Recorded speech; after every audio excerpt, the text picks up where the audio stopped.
Les vraies voix Sud Radio, 17h-19h, Philippe David. Retour des vraies voix sur Sud Radio avec Philippe Bilger, Rosa Méziane et Jean Dorido. Vous désirez filmer, sans doute? Oui, si ça ne vous dérange pas. Je dois vous informer que cet entretien sera filmé intégralement. Vous voyez ces écrans? Il s'agit d'un système de surveillance hyper sophistiqué. Sans vouloir être indiscret, qu'est-ce que vous voulez filmer? De quoi je me mêle? Tout d'abord, vous avez une autorisation pour filmer? Les vraies voix Sud Radio, 17h-19h.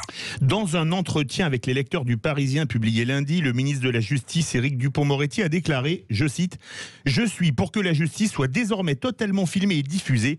La justice doit se montrer aux Français. La publicité des débats est une garantie démocratique. Un projet qu'il souhaite porter avant la fin du quinquennat. » Aujourd'hui, les procès historiques, comme le procès Barbie, peuvent être filmés, mais ne peuvent être diffusés qu'après une période de 50 ans, tandis que les autres procès ne sont pas filmés. Faut-il filmer les procès? C'est le premier débat des vraies voix et vous votez bien évidemment sur les réseaux sociaux. On va commencer avec vous, Philippe Bilger, parce que les procès, c'est votre spécialité. Est-ce que vous avez déjà fait des procès filmés? Non. Alors Philippe, là-dessus, il me faut 2 secondes tout de même, mais rapidement. C'est terminé là. Je vais être épouvantablement centriste. Il y a 2 arguments qui, à mon sens, militent contre le projet. C'est le fait que je crains que ça amplifie la théâtralisation et qu'au fond, alors qu'il faut avoir l'orgueil du professionnel, on tombe dans la vanité du personnage, premier point. Et le deuxième, c'est que si ça avait existé à l'époque où j'étais avocat général, j'aurais craint que ma liberté d'expression puisse être contrôlée. Mais ça, Rose, ce sont les 2 arguments négatifs.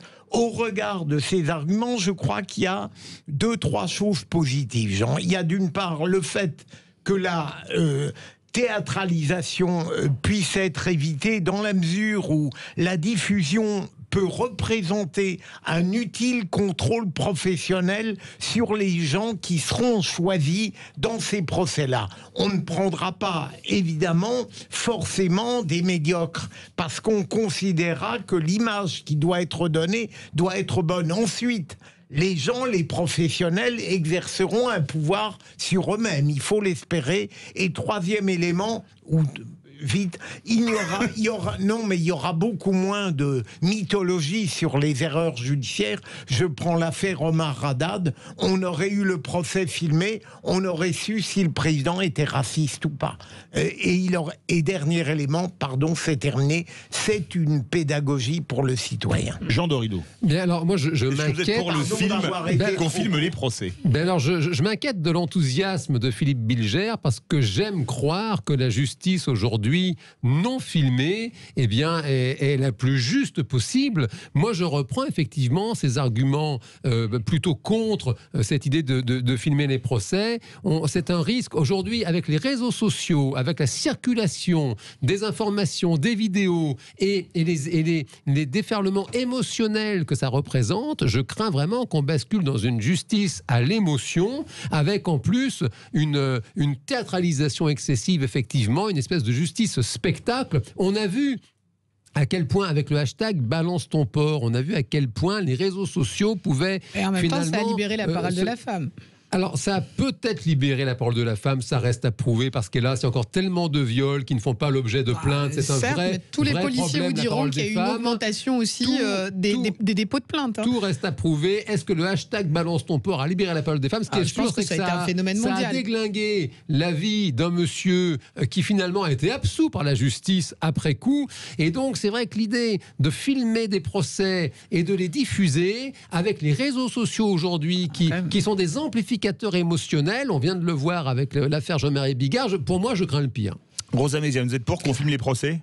En fait, je vais être un petit peu nuancée comme Philippe, mais je pense que c'est une bonne chose. Alors, bien évidemment qu'il faut éviter la théâtralisation de la justice. La justice n'est pas une théâtralité, mais la justice est rendue au nom du peuple. Et donc, en soi, qu'il y ait une version filmée, parce qu'aujourd'hui, vous pouvez aller, s'il n'y a pas de huis clos, vous pouvez aller assister à un procès. Ah oui, c'est totalement libre. Donc, c'est totalement libre. Donc, qu'il y ait une version, entre guillemets, 2.0 et qu'on explique qu'on est réellement en 2020 et qu'on puisse avoir cette version filmée, moi, je trouve que ça a du sens dans l'idée que la justice est rendue au nom du du peuple. Ça, c'est la première chose. La seconde, ça permettrait aussi d'être moins catégorique sur l'être humain, de aussi mieux comprendre qu'est-ce qui a amené un individu à un moment donné à commettre l'irréparable. Et on le voit en ça, il y a une vraie fascination quand on voit l'importance qu'ont les émissions, et tu en fais partie d'ailleurs, sur l'explication en fait des chroniques criminelles.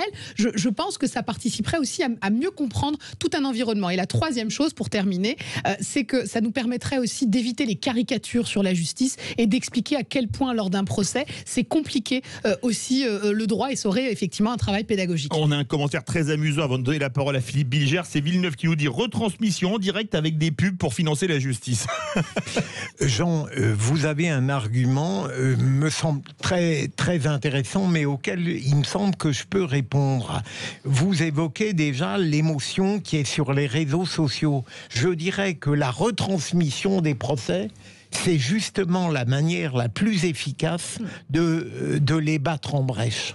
Parce qu'au fond, la retransmission d'un procès va nous montrer exactement ce que c'est.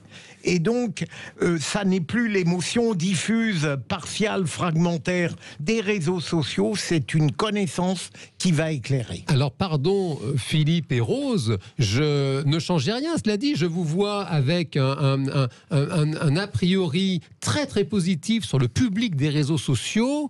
Je crois, hélas, c'est le psy qui le rappelle, que la nature humaine n'est pas toujours à la hauteur de l'idée qu'on s'en fait. Et bien sûr que ces vidéos vont être découpées. Oui, mais les réseaux sociaux, c'est pas la vraie vie. Ce n'est pas la vraie vie pour autant. Parce que, attention, c'est-à-dire que croire qu'aujourd'hui, l'opinion que vous pouvez trouver sur Twitter ou sur Facebook, c'est la vraie vie, c'est une erreur. Parce que moi, je pense on voit à quel point il y a sur Twitter, pardon de vous interrompre, des appels au meurtre par moment. Il y a des personnes à qui, vraiment, ça fait plus que gâcher la vie. Il y a des personnes que ça empêche de vivre normalement.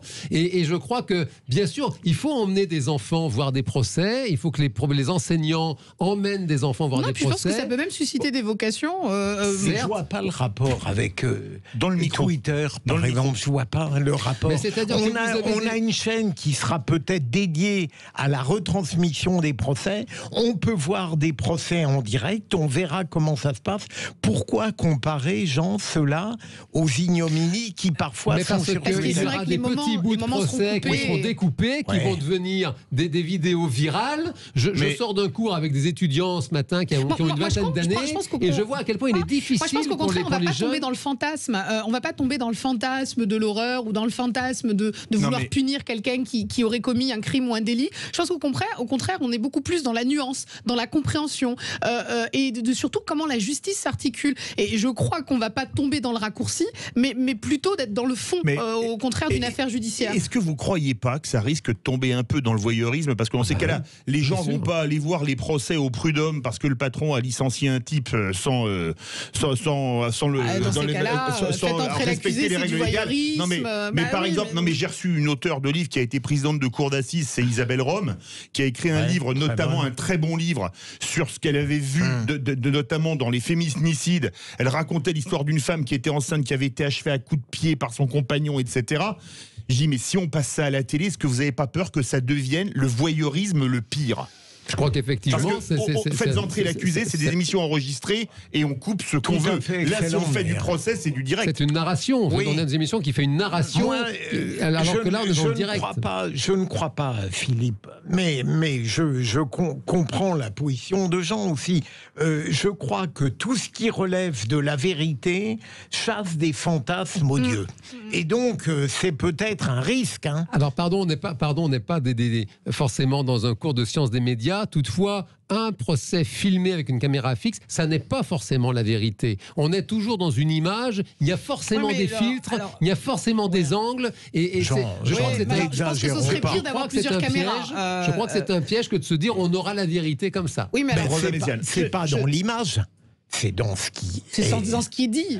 Dans ce qui est dit. Moi, je pense vous n'avez pas peur qu'on tombe dans le voyeurisme? Non. Mais alors moi, je pense pas. Alors, est-ce qu'on va... honnêtement, on n'est pas en capacité de sonder les âmes et les cœurs. Donc, est-ce qu'il y aura... excusez-moi, un procès d'un tueur en série ferait un carton en audience, à mon avis. Et alors, mais vous pensez qu'aujourd'hui, il n'y a pas des émissions comme Crime de Morandini ou d'autres qui font un carton sur la base d'affaires judiciaires? Vous pensez que quand vous lisez, en fait, certains articles qui rentrent extrêmement dans le détail de meurtres qui sont commis, on n'est pas déjà un peu dans le voyeurisme? Enfin, Moi, je pense qu'au contraire, on est en capacité de beaucoup plus comprendre la complexité psychologique, voire psychiatrique, en fait, de ce qui mène à un moment donné à l'horreur. Et c'est quelque chose qui est parfois complètement squeezé dans une justice. Et puis surtout, les témoignages des familles qui ont envie aussi d'exprimer leur vérité. Enfin, bon, moi, je crois qu'au contraire, montrer ce que c'est que la justice, ce besoin de transparence, ça peut forcément être quelque chose de sain pour la société.